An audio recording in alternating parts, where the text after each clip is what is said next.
Hello, welcome back to my YouTube. Last video, everyone was pointing out, not everyone, but a lot of people who are very precise with their numbers, pointed out that I said 2005 where I meant 2008, and I wholeheartedly hand across chest apologise.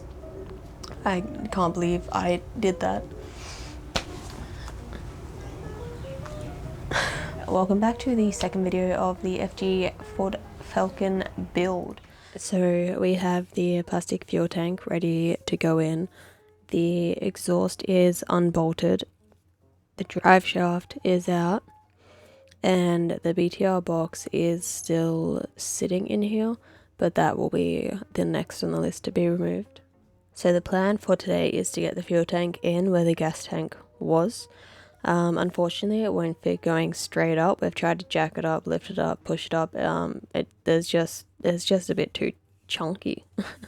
So the plan is to unbolt the rear end. We'll undo the shackles, slide the axle back, and hopefully that will leave us with enough room to kind of push it up and then have it held in place.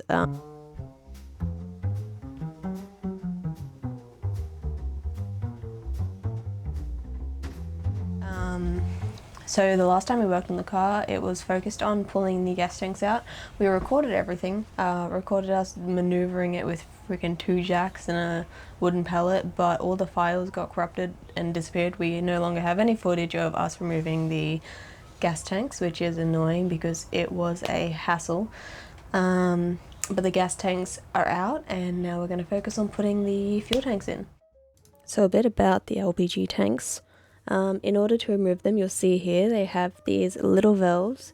Once you screw them in all the way, righty-tighty, it blocks off the flow from gas from one side to the other. And on the other side, there's also a valve, so with both of them blocked off, no gas can leave. So once that's been purged out and there's nothing left, we removed the gas tanks, and it was a stinky job.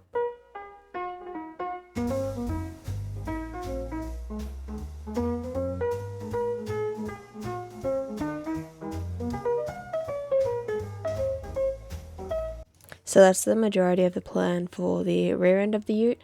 Moving towards the bay, you can see we have this crossover pipe. Comes all the way here into the converter, and then out of the converter it comes another hose, and then this hose goes straight into the throttle body, pushing gas into here and then into the engine, kind of acting like a carburetor in a way.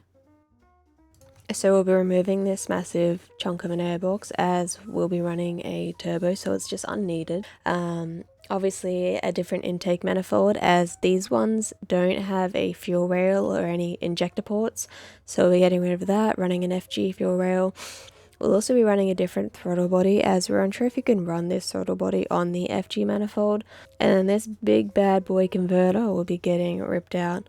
Only issue is that it's got its own cooling system, otherwise it freezes, so I'm going to disconnect all of that, but in order to do that, coolant will have to be dropped. So to drain the coolant, there were a few lines we were considering disconnecting, but the end result was we chose to remove the coolant line of the transcooler, purely because it's the lowest point of the car at the moment, and we're hoping that this just drains the quickest so we can get on with it. So it's going in here with a screwdriver to undo the clamp off the cooler, and then we're just going to pry the hose off with my big man hands.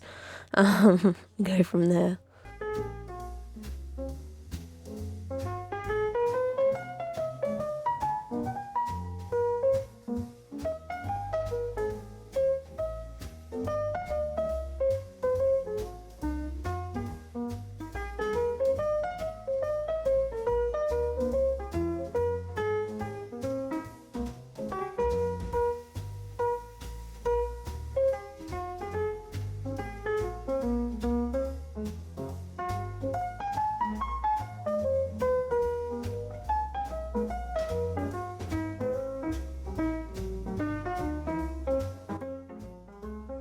So we're going to remove this crossover pipe and disconnect the other hose from the throttle body. They're just held on with these little pinch clamps, which hurt your fingers, but you know, have some pliers and they'll be fine. So one pinch clamp off the throttle body, and then my man hands are gonna pull that off.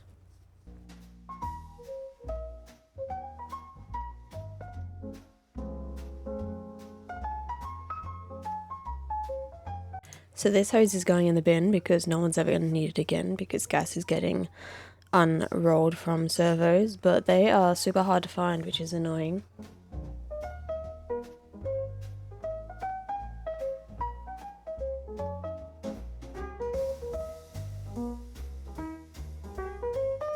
And then we're just going to disconnect this other pipe from the box here, disconnect it, and then feed it underneath the intake, and out of the car and into the bin.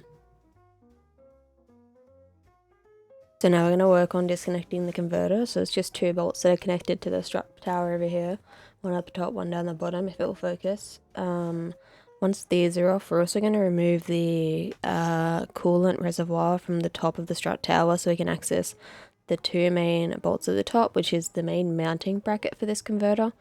And we're going to take the rear coolant lines off, disconnect the plugs, and then it's going to be taken out. So we'll listen to some music while the work gets done.